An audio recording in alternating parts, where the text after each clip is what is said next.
la fàbrica Llobet Guri de Calella va acollir el segon Catalonia Open Darts, competició internacional de darts punta d'acer que enguany va viure un important augment pel que fa al nombre de participants. Un total de 128 esportistes masculins i 28 de femenines van prendre part en una competició que va ser més internacional que mai, amb la presència de 19 països diferents, destacant la participació d'esportistes vinguts d'Holanda, Sèrbia, Bèlgica o Àustria. Aquest torneig no s'havia fet mai aquí, però teníem, per altra banda, l'experiència del Calella Internacional, que sí que feia molts anys que havien col·laborat i havien treballat junts. I, de fet, aquest any hem tingut molt bons jugadors, el nivell ha sigut molt bo, i hem tingut, de fet, 16 caps de sèrie del rànquing mundial. La major representació present a Calella va ser la catalana, que va aconseguir uns molt bons resultats i va arribar fins al top 16 d'una competició que va comptar amb la participació d'alguns dels jugadors més experimentats del panorama europeu. Entre els millors catalans es van classificar Javier Basto, José Sousa o Sergio Garrido. Aquest últim va caure derrotat davant Jordi Josi, després d'haver derrotat el britànic Alan Norris, primer cap de sèrie de l'Open Catalonia. Yo, un notable. Como he jugado la primera parte, un notable alto.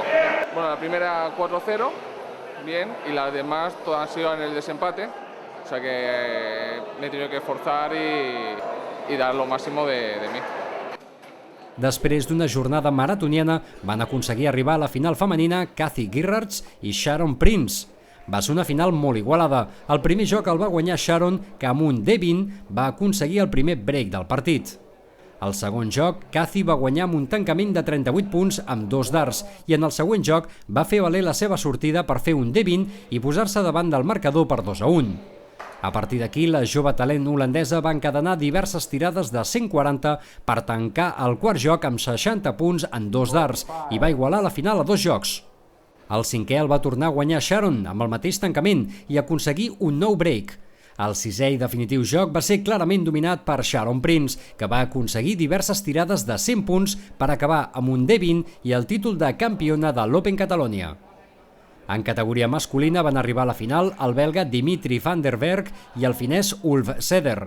La sortida la va guanyar Dimitri van den Berg i va començar el primer joc amb molta força, però amb un Seder molt concentrat que tancava el primer joc amb un D20.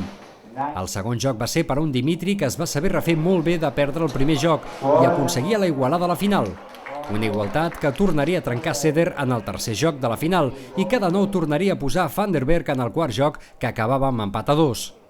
Però a partir d'aquí, el jugador finès va agafar el control de la final i, aprofitant els molts errors del belga, va anar sumant jocs fins a acabar amb un D20 al setè i definitiu joc que li va valer el triomf en l'Open Catalonia i punts per al rànquing de la Federació Mundial de Darts i també per al rànquing de la British Darts.